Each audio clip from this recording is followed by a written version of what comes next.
Many residents around Main Street in Alexandria say roaring winds woke them up about 1:30 this morning, and it sent some of them running for the basements.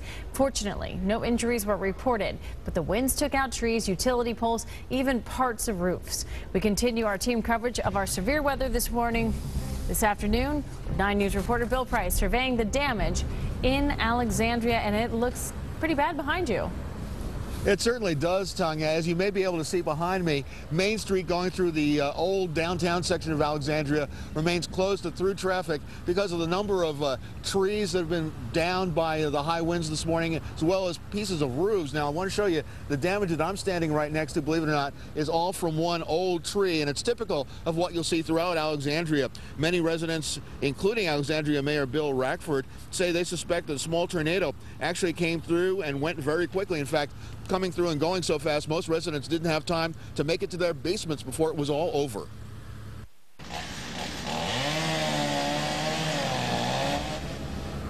Now, the sound of chainsaws could be heard all along Main Street this morning as residents tried to clean up the damage that was all around them. Some of the heaviest winds hit the Southern State store, where high winds knocked down an awning over the back parking lot.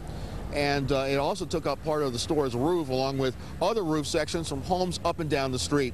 One resident says she heard the wind, but her daughter-in-law was the one who actually was watching what was going on outside their windows. She said that she seen the trees like disappear. They were just like totally bent over. And she came and grabbed the baby, her husband, and knocked on my bedroom door because they're on a second floor. We went to the basement to wait it out. By that time, it was pretty well over when we were in the basement. The sirens were going off as the storm was happening.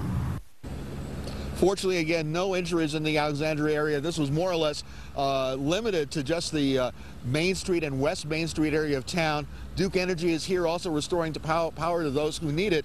And incidentally, another sign of how quickly this town is going to bounce back from this kind of damage. They're telling us they expect to run their annual Memorial Day parade Sunday afternoon down Main Street.